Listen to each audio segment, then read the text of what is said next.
71-এ মুক্তিযুদ্ধে আমরা ছিলাম 80,000, এখন মুক্তিযোদ্ধার সংখ্যা 2.5 লক্ষ।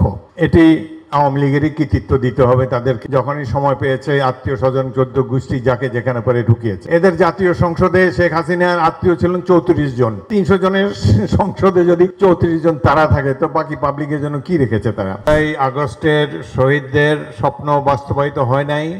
তার প্রধান কারণ হলো এখন যারা সরকারে আছেন, এই অবহিত পরেই, পতনের অবহিত পরেই যে সরকার রাষ্ট্র ক্ষমতায় এসেছে তারা এই চেতনাকে ধারণ করেন না।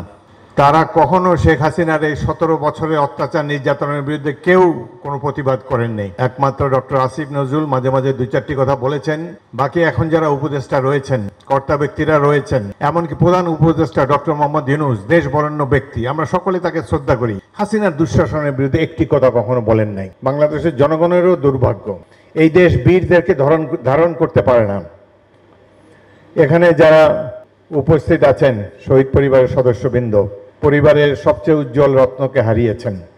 এদের দুঃখে সান্ত্বনা দেওয়ার ভাষা আমাদের নাই, কিন্তু এদের জন্য কয়জন অনুভব করেন?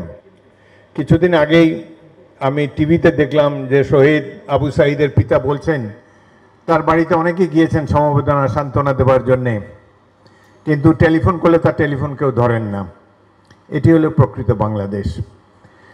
সবসময় বিপ্লবে সংগ্রামে যারা জীবন দেন এদের মূল্যায়ন করা হয় না। বিপ্লবের পরে, সফলতার পরে অনেক লোক কোথা থেকে গজায় এরা এসে সব আন্দোলন সংগ্রামের কৃতিত্ব দখল করে নেয়, নানান ধরনের নসিহত করতে থাকে জাতির উদ্দেশ্যে। 71-এ মুক্তিযুদ্ধে আমরা ছিলাম 80,000, এখন মুক্তিযোদ্ধার সংখ্যা 2.5 লক্ষ। এটি আওয়ামী লীগেরই কৃতিত্ব দিতে হবে তাদেরকে। যখনই সময় পেয়েছে আত্মীয় স্বজন 14 গোষ্ঠী যাকে যেখানে পরে ঢুকিয়েছে। এদের জাতীয় সংসদে শেখ হাসিনার আত্মীয় ছিলেন 34 জন। 300 জনের সংসদে যদি 34 জন তারা থাকে তো বাকি পাবলিকের জন্য কি রেখেছে তারা?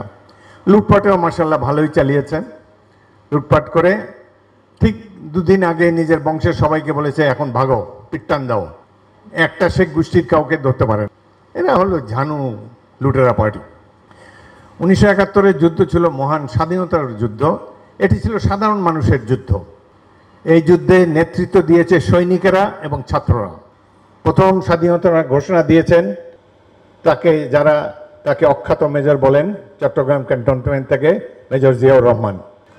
তার স্বাধীনতা ঘোষণায় উদ্দীপ্ত হয়ে হাজার হাজার ছাত্র জনতা সৈনিক এসে মুক্তিযুদ্ধে যোগ দিয়েছেন, জীবন উৎসর্গ করেছেন।